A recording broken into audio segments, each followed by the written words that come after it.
Assalamualaikum warahmatullahi wabarakatuh. Perkenalkan, nama saya Firda Inanda. Saya dari kelas MPI 1B akan menjelaskan tentang hadis, riwayah, dan diroyah. Sebelumnya itu, apa itu hadis itu? Hadis itu disebut juga dengan sunnah. Hadis itu adalah perkataan, perbuatan, ketetapan, dan persetujuan dari Nabi Muhammad SAW yang dijadikan landasan syariat Islam. Hadis dijadikan sumber hukum Islam selain Al-Quran, dan dalam hadis ini kedudukan hadis merupakan sumber hukum kedua setelah Al-Quran.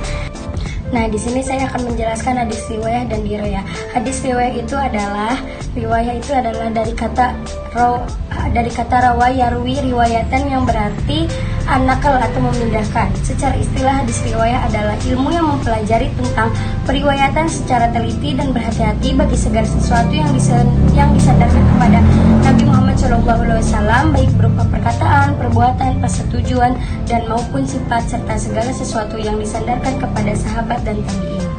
Adapun ilmu hadis diroyah itu dari segi bahasa, kata diroyah berasal dari kata dara yadri darian dirayatan atau diroyah, sama dengan atau artinya pengetahuan tentang hadis atau pengantar ilmu hadis. Secara istilah, ilmu hadis diroyah adalah ilmu yang mempelajari tentang hakikat periwayatan dan hal-hal yang berkaitan dengannya.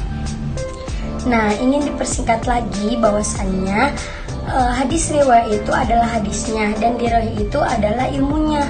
Jadi apa sih? Jadi kembali lagi ke hadis, kan hadis itu adalah kaidah akidah yang mengetahui keadaan perawi yang diriwayatkan. Nah, di sini tuh ada perawi sama marwi. Apa itu perawi? Perawi itu orang yang menyampaikan berita dari Nabi atau sering disebut sanad. Marwi itu adalah isi berita yang diriwayatkan atau sering kita sebut matan, bukan mantan ya. Riwayah itu mempelajari tentang segala perkataan Nabi, perbuatan, periwayatan, batasan-batasan, dan ketelitian redaksi.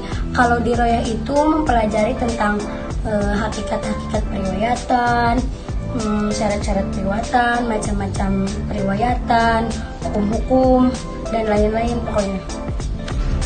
Nah, adapun sejarahnya, yaitu dimulai pada masa Nabi Muhammad SAW.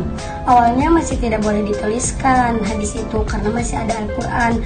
Lalu pada peristiwa Fathul Mekah, Nabi sedang berkhutbah lalu memperbolehkan untuk ditulis. Lanjut pada masa tabi'in. Nah, di masa tabi'in ini resmi bahwa hadis itu dibukukan dan diperintahkan oleh Khalifah Umar bin Abdul Aziz, dan tokoh ulamanya adalah Ibnu Syihab Az-Zuhri. Tapi di sini masih tercampur dengan fatwa sahabat. Hadis itu belum khusus hadis semua gitu, jadi masih tercampur sama fatwa sahabat gitu. Terus lanjut ke masa tabi'in. Nah, di masa ini adalah keemas-emasannya hadis itu, bahwa ya sudah tidak tercampur lagi dengan fatwa para sahabat. Nah, terus juga udah lahir 6 buku induk. Yang pertama itu seperti Sahih Al-Bukhari, Sahih Muslim, Sunan Abu Dawud, Sunan At-Tirmidzi, Sunan Ibnu Majah, Sunan An-Nasa'i. Nah, habis itu baru ke masa tabi'in. Di sini hadis sudah sistematik dan mulai muncul kitab-kitab. Nah, salah satu kitab ilmu hadis pertama adalah Al-Muhaddis Al-Fas Baina Rawi wa Al-Wai, karyanya Rama Hurmati. Sekian, wassalamualaikum warahmatullahi wabarakatuh.